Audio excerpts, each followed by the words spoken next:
আনন্দ, আনন্দ। হ্যাঁ? আরে আনন্দ ভাই, কেন এরকম মুখ করে বসে আছিস? কিছু না। আরে তো চল না, চল নাচবো। আহা আহা আরে না আহা। ভাই, তুই এনজয় কর না ভাই। আরে কিন্তু কি হলো ভাই? ছাড় না ভাই।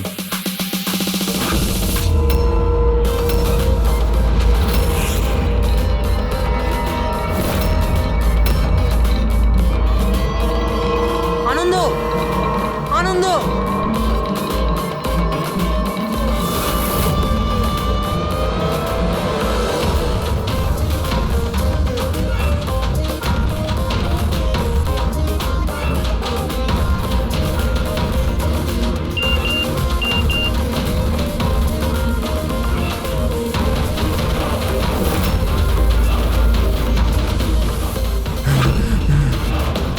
এই কে তুই?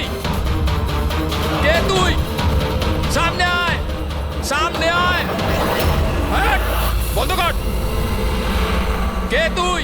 কি চাস? সামনে আয়। আনন্দ, হোয়াটস রং উইথ ইউ? কার সাথে কথা বলছো? এক সেকেন্ড, আনন্দ কি হয়েছে তোর বল? হ্যাঁ। এক সেকেন্ড, মাথা ঠান্ডা রাখ, মাথা Leave me ঠান্ডা রাখ। alone. Leave me.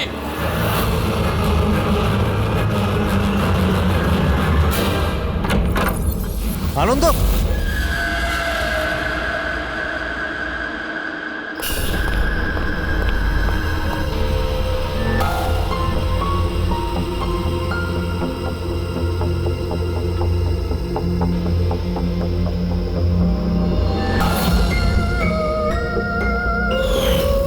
আনন্দ,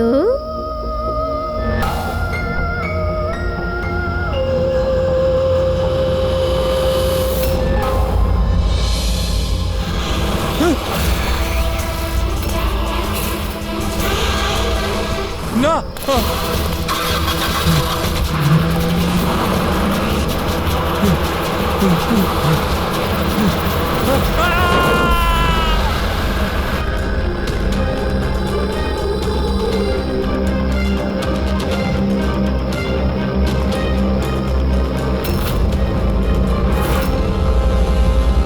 স্যার, আমরা ক্রাইম সিনেই আছি, জিজ্ঞাসাবাদ চলছে।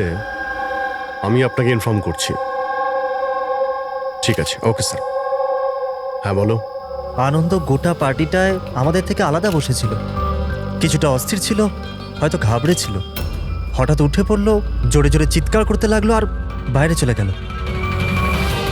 স্যার, ও তো পার্টির জন্য সব সময় রেডি থাকতো।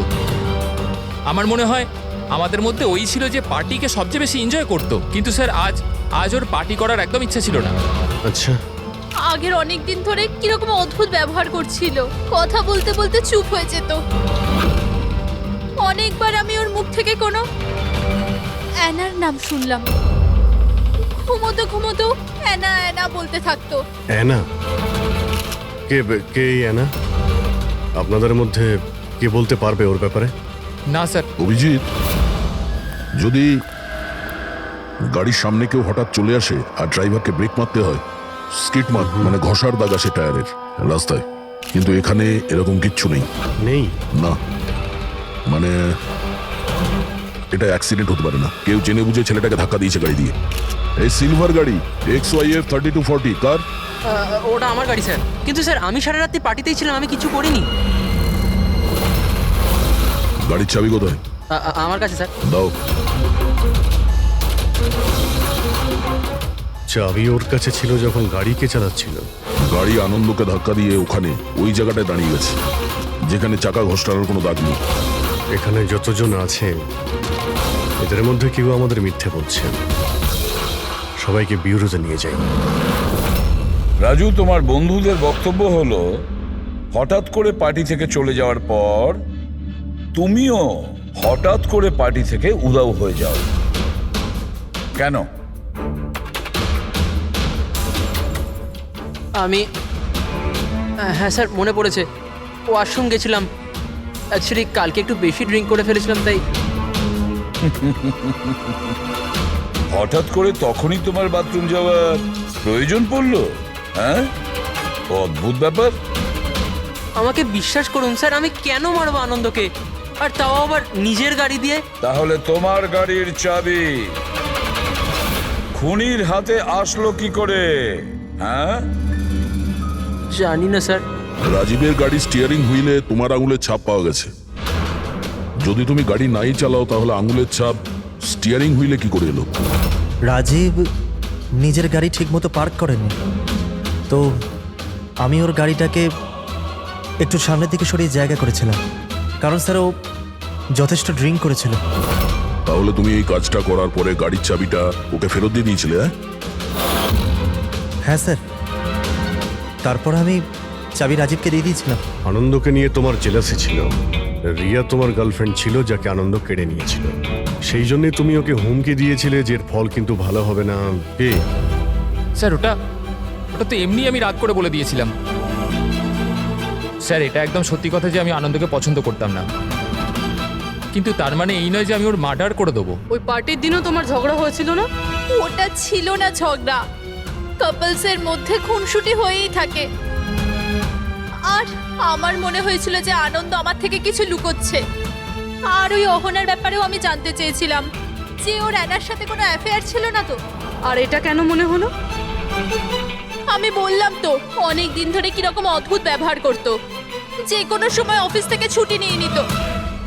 আর হ্যাঁ, কিছুদিন আগে একটা ব্যাগে অনেকগুলো ক্যাশ নিয়ে কোথাও যাচ্ছিল। আমি বললাম যে কোথায় যাচ্ছ, কি করছো, এত টাকা কোথা থেকে এলো তোমার কাছে? কিন্তু কোনো জবাব নেই। এতগুলো টাকা নিয়ে আনন্দ কোথায় যাচ্ছিল? আচ্ছা, কেউ ওকে ব্ল্যাকমেল করছিল না তো? স্যার, যেই দিন আনন্দ ক্যাশ ভরা ব্যাগ নিয়ে বাইরে বেরিয়েছিল, ওই দিন ওর ফোনের লোকেশনের রেকর্ড আছে আমাদের কাছে। অ্যানা, এই অ্যানাটা আবার কি সম্পর্ক আছে? তাহলে তো খবর নিতে হবে আনন্দ সেই রাতে গিয়েছিল কোথায়। এই আনন্দর পুরো ঠিকুজি খুঁজে বের করো। স্যার, ওই দিনও এখানেই এসেছিল। এই জায়গাটা খুব চেনা চেনা লাগছে।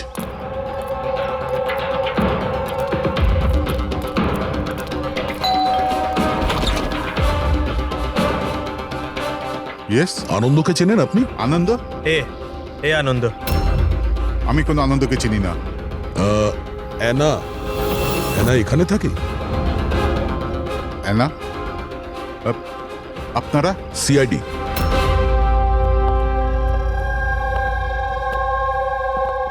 মাই wife Joyita, my son Joy. Sir, আপনি অহনার ব্যাপারে কেন জানতে চাইছেন? আমরা অ্যানার সঙ্গে কথা বলতে চাই। ও এখানেই থাকে না? স্যার, 5 বছর আগে একটা রোড অ্যাক্সিডেন্টে অহনা মারা গেছে। অ্যাক্সিডেন্ট? হ্যাঁ, কোনো একটা কার ধাক্কা মেরেছিল, আর ধাক্কা মারার পর পালিয়ে গিয়েছিল। স্যার, আনন্দের কেসটাও সেম। এই দুটো অ্যাক্সিডেন্টের মধ্যে কোনো কানেকশন নেই তো? আচ্ছা, আপনারা আনন্দকে কোনোদিন দেখেনি? কিছুদিন আগেও আপনাদের সঙ্গে দেখা করার জন্য এখানে এসেছিল? না স্যার, অহনা চলে যাওয়ার পর এখানে কেউ আসে না। মিথ্যে, ও মরেনি, বেঁচে আছে। আমার অহনা বেঁচে আছে। রিল্যাক্স জয়ী, রিল্যাক্স, চুপ করে যাও। স্যার, অহনা মারা যাওয়ার পর আমার বউ শোকের মধ্যে আছে, এই জন্য আপনি ওর কথায় কিছু মনে করবেন না। না, আমি সত্যি বলছি, আমার অহনা মরেনি, ও কোথাও যায়নি। ও আমার সাথে দেখা করতে আসে, নিজের মাকে খুব ভালোবাসে ও। স্যার, আমি আপনাকে বললাম না যে আমার বউ শোকের মধ্যে আছে? আপনি ওর কথা ধরবেন না, ও যা খুশি তাই বলতে থাকে। আচ্ছা, তাহলে আমি যদি প্রমাণ করে দিই তো? এই যে এই যে এই যে এই দেখুন, আপনারা দেখুন, এই আমার অহনা, অহনা আমার কদিন আগে এখানে দেখা করতে এসেছিল।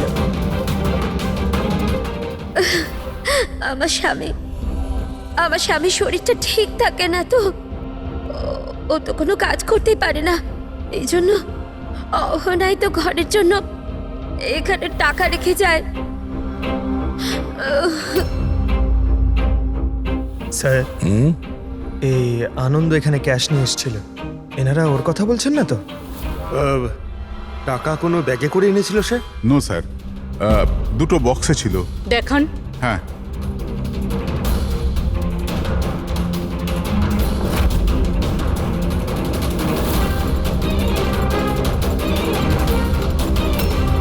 এখন বুঝতে পারলাম এই জায়গাটা কেন আমার চেনা চেনা লাগছে। আমি এখানে এসেছি এখানে? হ্যাঁ, কবে স্যার? 5 বছর আগে একটা কিডন্যাপ কেসে তদন্ত করতে এখানে এসেছিলাম। বিবেক, যাকে কেউ কিডন্যাপ করে নিয়েছে, ও আপনার স্টুডেন্ট ছিল। ওই ব্যাপারে কিছু প্রশ্ন জিজ্ঞাসা করবো আপনাকে। খুব ভালো ছেলে ছিল। ও ঠিক হয়ে যাক, তাড়াতাড়ি বাড়ি আসুক। কবে থেকে জানেন আপনি বিবেককে? এই কিছু মাস আগে আমার কাছে টিউশন নিতে এসেছিল। আর শেষবার কবে দেখেছেন ওকে? ওর মধ্যে কোনো চেঞ্জ মনে হয়েছিল আপনার? মানে এমন কোনো ব্যবহার যেটা অদ্ভুত লেগেছে আপনার কাছে? এই কিছুদিন আগে আমি ওর বাড়িতে গেছিলাম, তখন তো সব ঠিক ছিল, কিন্তু এই হঠাৎ করে এই কিডন্যাপিং এর নিউজ। যদি ওর কিছু হয়ে যায় sir, sir please please sir okay খুঁজুন আপনি। হ্যাঁ না, প্লিজ প্লিজ সামলে নাও নিজেকে। ডোন্ট ওয়ারি, বিবেক ঠিকঠাক পৌঁছে যাবে এখানে। বিবেকের ফ্যামিলি কিডন্যাপারদের টাকা দিয়ে দিয়েছিল, আর তারপরে ও বাড়িও ফিরে এসেছিল। কিন্তু কিডন্যাপ কে করেছিল ওকে, এটা এখনো জানা যায়নি। এটা তো আমারও মনে আছে যে ওই কিডন্যাপিং এর সময় অহনার অ্যাক্সিডেন্ট হয়েছিল। কিন্তু আমি একটা কথা কিছুতেই বুঝতে পারছি না যে যে অহনা অত রাতে ওই ওই নির্জন রাস্তায় গিয়েছিল কেন? ওর তো ওই সময় বাড়িতে থাকার কথা, ডিনারের জন্য।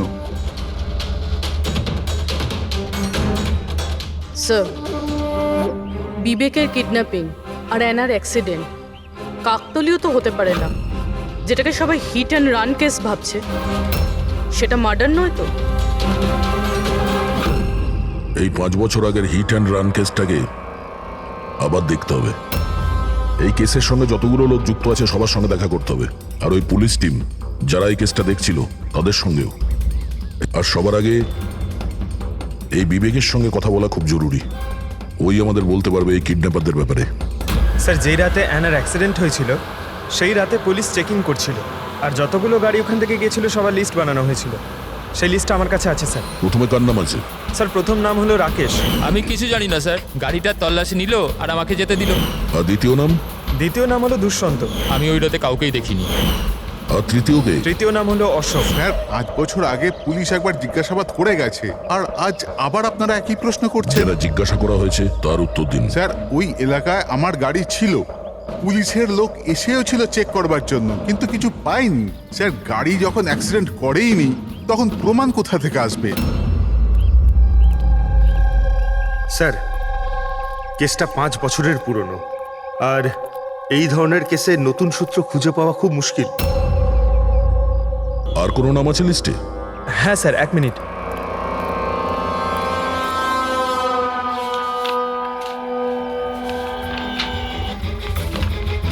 এইটা স্যার, এই নামটা Paresh, plot number 21, Shastrinagar sir. Plot number 21, Shastrinagar. এটা তো সেই জায়গা যেখানে আনন্দ আর ওর পরিবার 5 বছর আগে থাকতো। আচ্ছা, তাহলে এই পরেশ আনন্দর বাবা নয় তো? মানে আনন্দ বাবার গাড়ি ওখানেই ছিল যেখানে অহনার অ্যাক্সিডেন্ট হয়েছে। এখন দেখতে হবে এটা যে গাড়িকে চালাচ্ছিল আনন্দ না ওর বাবা পরেশ। 5 বছর আগে অ্যানা রোড অ্যাক্সিডেন্টে মারা যায়, আর 5 বছর বাদে আনন্দ মরে যায় স্যার রোড অ্যাক্সিডেন্টে। এই দুটো মার্ডারের মধ্যে স্যার কোনো না কোনো কানেকশন আছেই। বসো। স্যার, ওটা খুব কঠিন সময় ছিল আমাদের জন্য। আজও মনে পড়লে আমরা কেঁপে উঠি। আমার ছেলে নতুন জীবন পেয়েছে আর বাড়ি ফিরে এসেছে, এটাই অনেক। কি প্রয়োজন আবার ওই একই কথা মনে করবার? প্রয়োজন না হলে আমরা তো এখানে আসতামই না। আমরা বিবেককে খুব বেশি বিরক্ত করব না। আসলে কয়েকটা প্রশ্ন আছে যা ওকে আমরা জিজ্ঞাসা করতে চাই। দেখুন, বিবেকের উপরে ঘটনার প্রভাব আজও আছে, এই জন্য আমরা ওর জন্য একটা কাউন্সিলর রেখেছি। আগে আমি সোনিয়া স্যার, বিবেকের কাউন্সিলর। ওকে সাহায্য করছি এই ভয়ানক অবস্থা থেকে ওকে বার করার জন্য। পোস্ট ট্রমাটিক স্ট্রেস ডিসঅর্ডারের পেশেন্ট কেমন অবস্থায় পড়ে আপনারা তো জানেনই। স্যার যখন বিবেক কিডন্যাপারদের কাছে বন্দি ছিল তখন ওকে প্রচুর নেশার জিনিস দেওয়া হতো যাতে ওর জ্ঞান না থাকে, কাউকে মনে রাখতে না পারে। এইসব নেশার জিনিস বিবেকের মনে বিরাট বড় প্রভাব ফেলেছিল। এই জন্য ওর জীবনের ওই সময়কার অনেক ঘটনা ওর মনে নেই। তাহলে কি বিবেকের কিডন্যাপারদের ব্যাপারে কিছুই মনে নেই? আগে না। বিবেক, তুমি একটু এই ছবিটা দেখো। তোমার কিছু মনে পড়ছে? এ তোমাকে পড়াতে আসতো, তুমি এর কাছে পড়তে।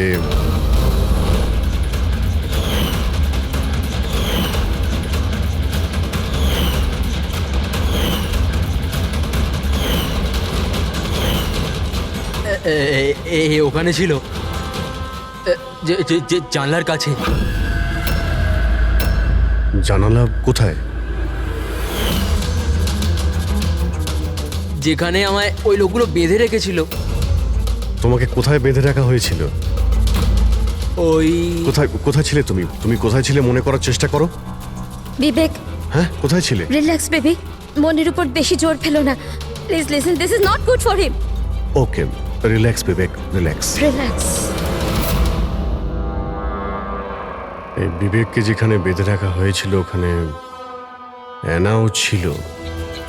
তার মানে অ্যানার মৃত্যু অ্যাক্সিডেন্ট নয়, কিডন্যাপিং এর সঙ্গে ওর কোনো না কোনো সম্পর্ক আছে।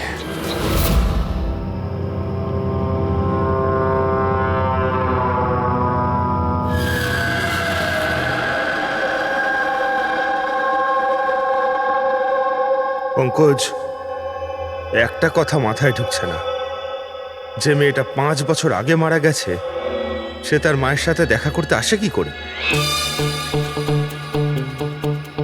সেটাই তো আমরা জানতে এসেছি, তাই না ফ্রেডি স্যার?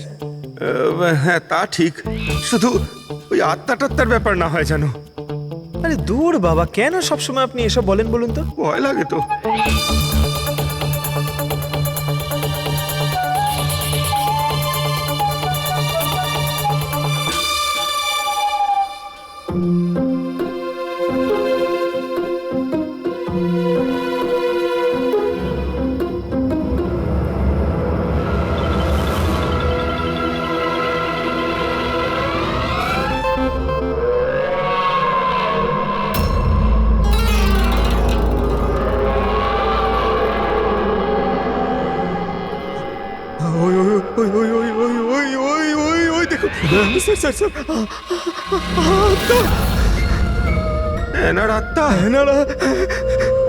ফ্রেডি স্যার, আপনি একটা কাজ করুন, আপনি সামনে থেকে যান, আমি পেছন থেকে যাচ্ছি, ঠিক আছে?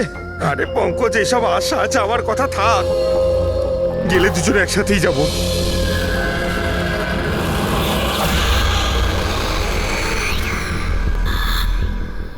মেয়েকে ভয় পাচ্ছেন আপনি? দেখুন দেখুন কেমন ভাবে একা একা চলে চুপ যাচ্ছে কর, দেখুন। তুই যাই বল না কেন, ওটা ওই মেয়েটার আত্মাই, বুঝেছিস?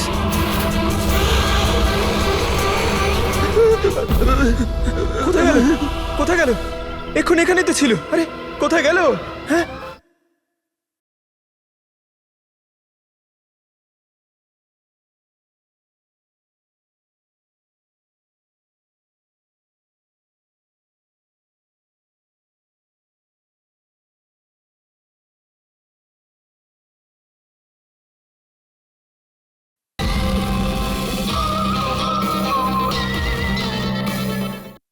আরে কি বলছো ভাই? দেখতে দেখতে চোখের সামনে থেকে একটা মেয়ে উধাও হয়ে গেল, কি করে সম্ভব? আমরা সত্যি বলছি। আরে আমরা ওকে ভালো করেই দেখছিলাম, কিন্তু এক মুহূর্তের মধ্যে কোথাও চলে গেল। স্যার, আমি একদম হলফ করে বলতে পারি ওটা আত্মাই ছিল। একটা ভালো খবর আছে। কি স্যার বলুন? এই যে দুটো বাক্স, এই দুটো বাক্সের মধ্যে অ্যানার পরিবারকে টাকা পাঠানো হয়েছিল। এর মধ্যে এই বাক্সটা আনন্দের, কিন্তু এই দ্বিতীয় বাক্সটা এটা আনন্দের নয়। কি? এটা আনন্দের নয়? কিভাবে? এইভাবে, এই বাক্সের ওপর যে জুতোর নম্বর লেখা আছে, কি নম্বর? 11। আর আনন্দের জুতোর নম্বর কত? 8। তবে এই জুতোটা আনন্দে তো হতেই পারে না, ও তো একলাই থাকতো, এটাও বলতে পারবে না যে অন্য কোনো ফ্যামিলি মেম্বারের। ডক্টর সালুকে এটাও তো হতে পারে যে আনন্দ এই বক্সটা অন্য কোথাও থেকে নিয়ে এসছে। হতে পারে, দয়া নিশ্চয়ই হতে পারে, কিন্তু ভাই যদি আনন্দ এই বাক্সটা অন্য কোথাও থেকে আনতো তবে আনন্দের আঙুলের ছাপ তো এখানে থাকতো, তাই না? আনন্দের আঙুলের ছাপ এখানে নেই। তবে আবার স্যার এটা বলুন না, ঘুরিয়ে ফিরিয়ে কেন বলছেন? চালু খেয়ে বলছে ভাই। তার মানে স্যার আরও কেউ আছে যাকে ব্ল্যাকমেল করা হচ্ছে। তার মানে অহনার পরিবারকে কেউ লুকিয়ে লুকিয়ে সাহায্য করার চেষ্টা করছে, কিন্তু কেন? আচ্ছা, এরকম নয় তো যে ও নিজে নিজেকে অহনার মৃত্যুর জন্য দায়ী করছে আর সেই জন্য? হতে পারে। আচ্ছা ডক্টর সালুক, এই যে আপনি বক্স পেয়েছেন 11 নম্বরের, এর মধ্যে কি আর কিছু পেয়েছেন? মানে বলতে পারবেন আর কিছু? হ্যাঁ, এই যে এখানে কোম্পানির একটা কাগজ যেটা আঠা দিয়ে লাগানো ছিল সবটা তো ছিঁড়ে ফেলেছে, কিন্তু তার উপর দুটো অক্ষর দেখা যাচ্ছে, SH। এই বক্সে তো এই বারকোড আছে, অন্তত এটা তো জানতে পারবো যে বক্সটা কোথা থেকে এসছে। স্যার গত 1-2 মাসে তো আমরা 100 জোড়া জুতো বিক্রি করেছি। এবার কি করে মনে রাখবো কোন বাক্সে কোন কাস্টমারকে জুতো বিক্রি করেছি? তুমি ঠিকই বলছো, কিন্তু তোমাদের তো অনলাইন বিজনেস, তো কোনো ই-কমার্স ওয়েবসাইটের মাধ্যমে তোমরা সেল করো। হ্যাঁ স্যার। তো আমরা শুবক্সে একটা ছোট লেভেল পেয়েছি, তো তুমি রেকর্ডটা আমাদের দেখাও, আমরা দেখে নিচ্ছি। Sure sir.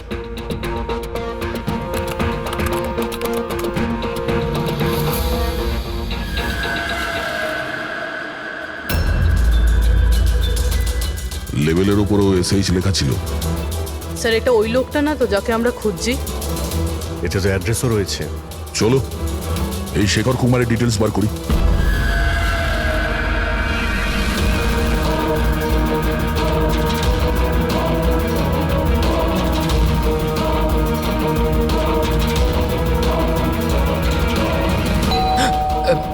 এখন আবার কে এলো?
Love Anna?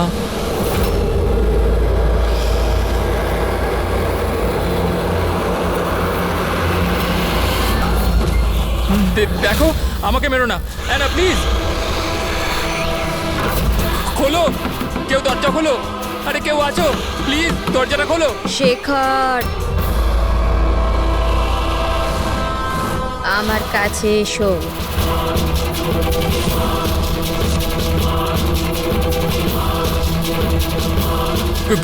কে ওখানে?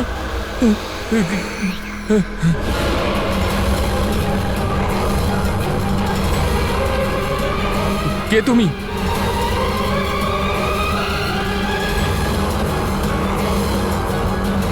কে তুমি?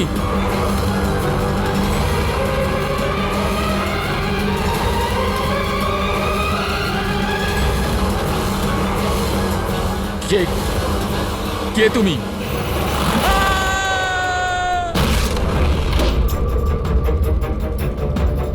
শেখর,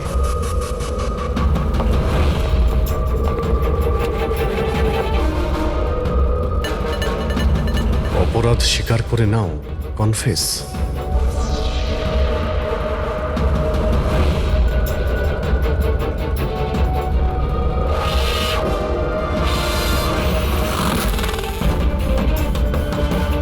লাভ অহনা, এই শেখর কোথায়?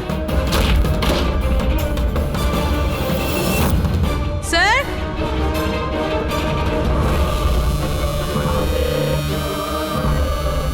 হি ইজ নো মোর স্যার। যার ভয় পাচ্ছিলাম সেটাই হয়েছে।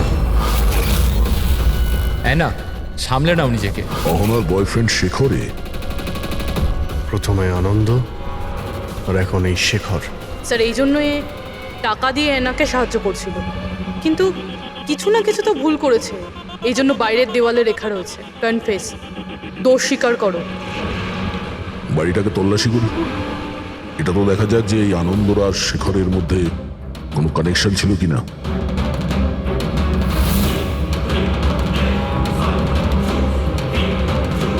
এই দেখতে পাচ্ছ, এই দেখো আনন্দ আর শেখরের ছবি, দুজন একসঙ্গে।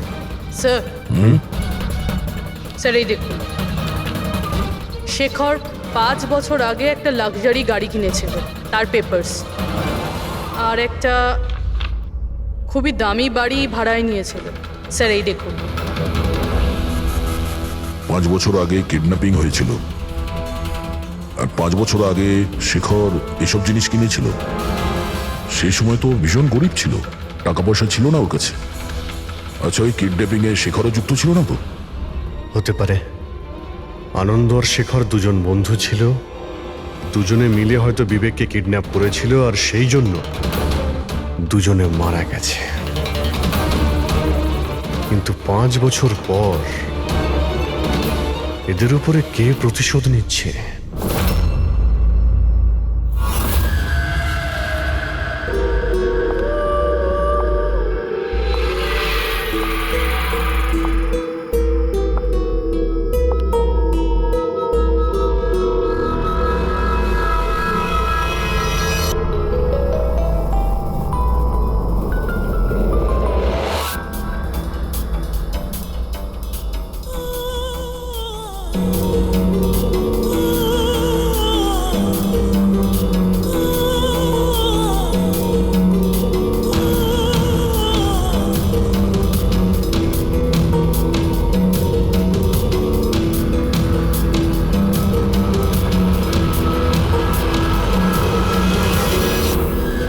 তুমি? আগে হ্যাঁ, আপনার ছেলে নিজের বোনের জামা কাপড় পরে ঘোরে। স্যার, আমি আপনাকে আগেই বলেছিলাম তো যে অহনার মৃত্যুটা জয়কে খুব বড় ধাক্কা দিয়েছে। জয় আর অহনা যমজ ভাই বোন ছিল। অহন আমাদের সবাইকে খুব খেয়াল রাখতো, কিন্তু অহনার যাওয়ার পরে জয়িতা সব সময় জয়কে বলতো, অহনা থাকলে এটা হতো, অহনা থাকলে ওটা হতো, অহনা এই পোশাকে এরকম লাগতো, অহনা ওই পোশাকে ওরকম লাগতো। ব্যাস স্যার, ধীরে ধীরে এই সমস্ত কথা জয়ের মনে এমন প্রভাব ফেললো যে ও বোনের পরিচয় নিজের পরিচয় মনে করতে শুরু করলো। কিন্তু স্যার, আমার ছেলের বুদ্ধিটা একটু কম বটে, কিন্তু ও কাউকে খুন করে দিতে পারে না। বোনের মৃত্যুর প্রতিশোধ নেবার জন্য নয়। না স্যার, দেখুন তো একবার আপনি। শেখরের সাথে খুব ভালো সম্পর্ক ছিল এনার। শেখর কি ধরনের লোক ছিল, কিছু বলতে পারেন ওর সম্পর্কে? স্যার, ওরা দুজন একে অপরকে খুব পছন্দ করত, কিন্তু অ্যাক্সিডেন্টের কিছুদিন আগে অহনা শেখরের ওপর রাগ করে থাকতো, ওর থেকে আলাদা থাকতে চাইতো। শেখরের ওপর রেগে যাওয়ার কারণটা কি? হতে পারে বিবেকের ব্যাপারে সমস্ত খবর শেখর অহনার থেকেই জানতে পারতো, আর তারপরেও বিবেককে কিডন্যাপ করার প্ল্যান করেছিল আর কিডন্যাপ করেছিল। কোনোভাবে অহনা জানতে পেরে যায়, আর ওই রাত্রেই শেখরের পিছু ধাওয়া করতে করতেও সেই জায়গায় পৌঁছে যায় যেখানে শেখর বিবেককে কিডন্যাপ করে রেখেছিল। আর যে কোনো কারণেই হোক ওকে ওখান থেকে পালিয়ে যেতে হয়, আর ওখানেই ফাঁকা রাস্তায় কেউ গাড়ি নিয়ে অহনাকে ধাক্কা মেরে দেয়। মানে সেই জায়গা যেখানে বিবেককে বেঁধে রাখা হয়েছিল ওটা অহনার অ্যাক্সিডেন্ট স্পটের আশেপাশেই। চলো সেই জায়গাটা খুঁজি যেখানে বিবেককে বেঁধে রেখেছিল।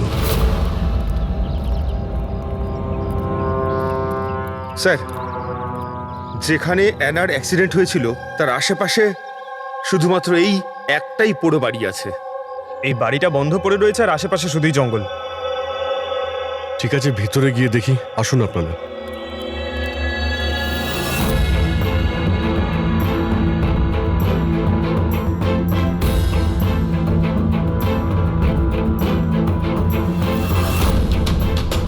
বিবেক, ভালো করে দেখো আর মনে করার চেষ্টা করো, এটাই কি সেই জায়গা যেখানে তোমাকে নিয়ে আসা হয়েছিল?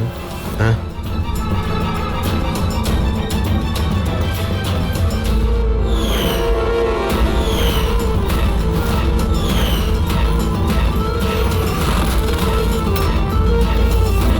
হ্যাঁ এটাই ওই জায়গাটা ছিল। আচ্ছা, এরা দুজনে ছিল এখানে?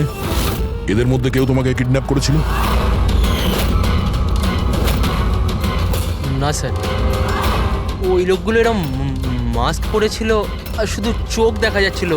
আর তৃতীয় ব্যক্তি যে ছিল, তৃতীয় কে ছিল তাকে তুমি দেখেছিলে? না, ওইখানে দরজার কাছে দাঁড়িয়ে ছিল, কথা বলছিল কিছু একটা ব্যাপারে। কি কথা বলছিল, কিছু শুনেছো তুমি?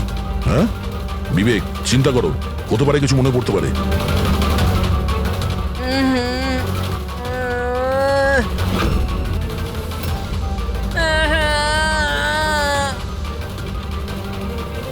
কোনো ব্যাপার না, রিল্যাক্স রিল্যাক্স রিল্যাক্স।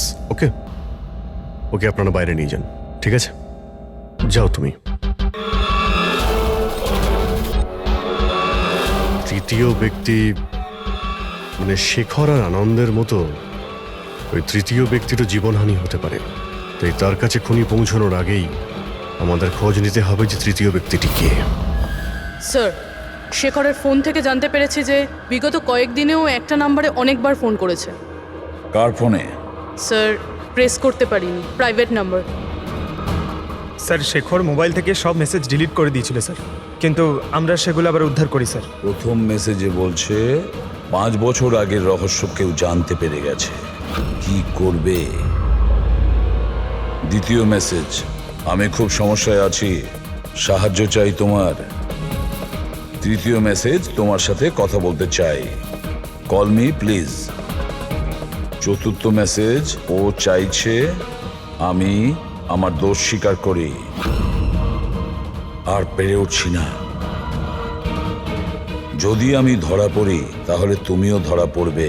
আমি যাচ্ছি অ্যানার বাড়িতে, ওর মা বাবাকে সব বলবো। স্যার, বিবেকের কিডন্যাপের ব্যাপারে শেখর যুক্ত ছিল, এই কথাটা শেখর যদি অহনার পরিবারকে বলে দেয় তাহলে অহনার পরিবার এই কথাগুলো পুলিশকে কেন বলেনি? সেটাই তো, পুলিশ আর সিআইডির কাছে সত্যিটা লুকিয়েছে। এমনটা নয় তো যে অ্যানার খুনের প্রতিশোধ যে নিচ্ছে সে ওর বাড়িরই কেউ। আমি সত্যি বলছি স্যার, আমাদের শেখরের সাথে কোনো কথা হয়নি। ও ও আমাদের ঘরে আসেইনি। আর সত্যি বলছি স্যার, ও যদি আমাদের বাড়িতে আসতো না, আমি তখনই ওকে বলতাম যে চলো এখনই আমরা পুলিশকে বলে দিই সব। আমি আমাদের মেয়ের দিব্যি খেয়ে বলছি। স্যার, আমাদের বিশ্বাস করুন, সত্যি বলছি আমরা।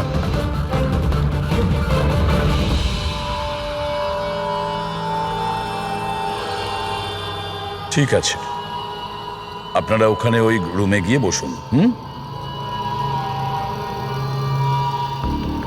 পঙ্কজ,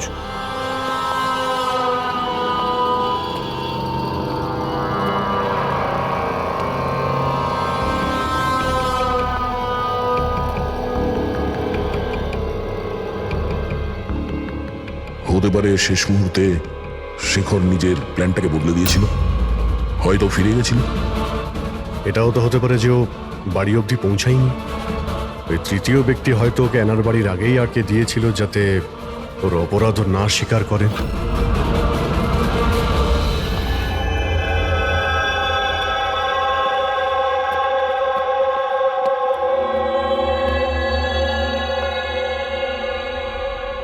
জেকব, তোমার গাড়িটা খুব সুন্দর। তুমিও অ্যানার মতন সেজে গুজে রাত্রে বাইরে বেরোনোর শখ আছে না? বেড়াতে যাও না তুমি? দেখো কিছু মনে পড়ে কিনা। আগের সানডে রাত্রি 12টার সময় এরকমই রেডি হয়ে তুমি বাইরে বেড়াতে গিয়েছিলে না? দেখো দেখো, কিছু হয়নি, ভয় পেও না, ঠিক আছে? আমি তোমাকে কিছু জিজ্ঞেস করবো, সেগুলোর উত্তর দিও, ঠিক আছে? ওই রাতে তুমি কিছু দেখেছিলে? অদ্ভুত কিছু একটা, কেউ ছিল ওখানে? দাদা, আমি যখন বাড়ি আসছিলাম না, আমি না আমার বাড়ির বাইরে একটা গাড়ি দেখেছিলাম। আর আর আমি না ওখানে না দুজন লোকও ছিল। ওরা না কিছু আর্গুমেন্ট করছিল, ফাইটিং করছিল ওরা। ওই দুজন যারা ফাইটিং করছিল তাদের মুখ দেখেছো তুমি? না না না। আচ্ছা, ওই যে গাড়িটা ছিল ওটার নাম্বার দেখেছো তুমি? না, নো নো নো নো। আচ্ছা বাদ দাও নাম্বার। আচ্ছা এটা বলো, গাড়িটা শেপ, গাড়িটা কেমন ছিল, কি রঙের ছিল সেটা বলতে পারবে আমায়? কালার, কালারটা না সেম টু সেম এই কারের মধ্যে ছিল। আর না খোলা জিপ ছিল, খুব সুন্দর। হ্যাঁ স্যার, ওপেন জিপ ছিল স্যার।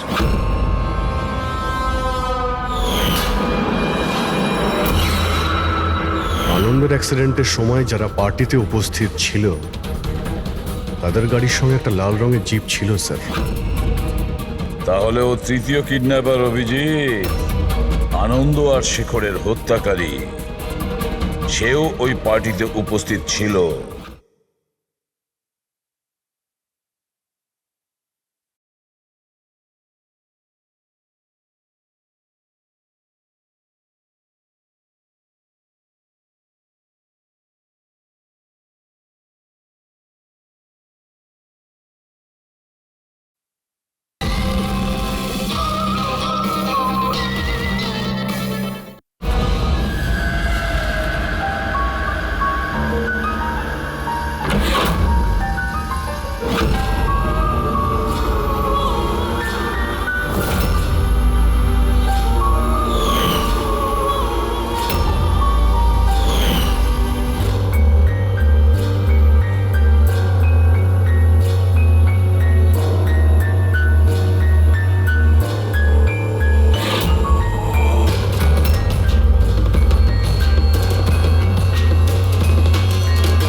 দেখো দেখো, আমি জানি আমি ভুল করেছি, কিন্তু প্লিজ প্লিজ আমাকে যেতে দাও। আমাকে আমাকে ক্ষমা করে দাও, আমাকে যেতে দাও এখান থেকে। ওটা তো আনন্দ আর শেখর করেছিল, আমি কিছু করিনি। আমাকে ক্ষমা করে দাও। এই, এই,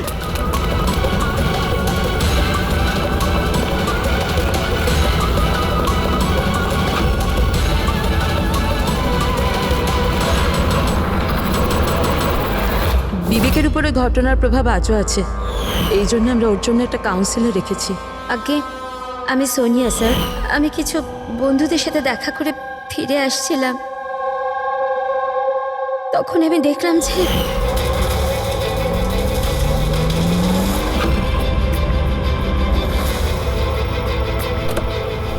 ওরা ওকে কেউ শেখর শেখর আর আনন্দকে তৃতীয় ব্যক্তি কে ছিল?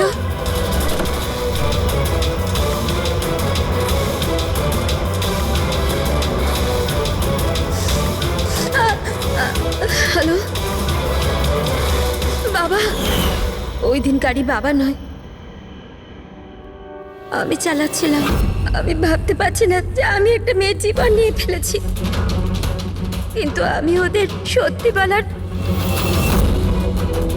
সাহস পাইনি। আমার এক সপ্তাহের মধ্যে ইউএস যাওয়ার ছিল পড়ার জন্য। যদি পুলিশ কেস হয়ে যেত তো আমার ক্যারিয়ার নষ্ট হয়ে যেত। নিজের ক্যারিয়ারের চিন্তায় তুমি একটা মেয়ের মৃত্যুর সত্যিটা চাপা দিয়ে দিয়েছিলে। আমি মানছি স্যার, আর এরম নয় যে এতে আমার আফসোস নেই। নিজের ভুলটা আমি জানতাম, কিন্তু নিজের মধ্যে ওটা আমায় কুড়ে কুড়ে খাচ্ছিল। 5 বছর পর যখন ফিরে আসি তখন আমি অহনার ফ্যামিলিকে ট্র্যাক করলাম। তখন আমি জানতে পারি পুরো ঘটনাটা। খুব খারাপ ছিল। আর অহনার খুনি আর বিবেকের কিডন্যাপার দিব্যে ঘুরে বেড়াচ্ছে। তখন নিজের উপর নিজের ঘৃণা হলো, নিজেকে নিজে দোষারোপ করতে লাগলাম। এই জন্য আমি এসব করেছি। 5 বছর আগে যে ভুল আমি করেছিলাম সেটা শুধরোতে, অহনাকে সুবিচার দেওয়ার জন্য। তারপর অহনা মারা যাওয়ার আগে আনন্দ আর শেখরের নাম বলেছিল আমাকে। ওদের খুঁজে বার করতে আমার বেশি সময় লাগেনি। আমি ওদের ব্ল্যাকমেল করেছি আর ওদের মাধ্যমে অহনার পরিবারে টাকা পাঠিয়েছি যাতে ওদের সুবিধা হয়। আর ওদের ভয় পাওয়াতে থাকি, ধমকাতে থাকি, কারণ আমার 3 নম্বর কিডন্যাপারের নাম জানার দরকার ছিল। কারণ আমি জানতাম ওদিন অহনার পিছনে 3 জন কিডন্যাপার ছিল, 3 জন ওকে ফলো করছিল। আমি দেখেছিলাম স্যার। কি বলেছিল ওরা দুজনে? আনন্দ ওকে জানতো না স্যার। আর শেখরের লোকটাকে এত ভয় পেয়েছিল যে ও কিছু বলার মতন অবস্থাতেই ছিল না। এর জন্য আমি বিবেকের কাউন্সিলর হই। আমি ভাবলাম যদি ওই বাচ্চাটা থেকে কিছু সত্যি বার করতে পারি। ও নিজেই এতটা অসুস্থ ছিল যে ওর কিছু মনেই ছিল না। তারপর মরার আগে শেখর আমাকে সত্যিটা বলে দেয় যে বিশাল ওই 3য় কিডন্যাপার ছিল। বিশালই মাস্টার মাইন্ড ছিল স্যার। বিবেকের কিডন্যাপিং এই সব ওরই প্ল্যান ছিল। তো সেই জন্য তুমি আইনকে নিজের হাতে নেওয়ার সিদ্ধান্ত নাও। অ্যানাকে ন্যায় দিতে গিয়ে তুমি ভুল পথ বেছে নিয়েছিলে। এখন তোমার ক্যারিয়ার নিয়ে কোনো চিন্তা হলো না। আইনের হাত থেকে কেউ বাঁচতে পারে না। যা কিছু তুমি করেছো তার শাস্তি তোমায় ভোগ করতেই হবে।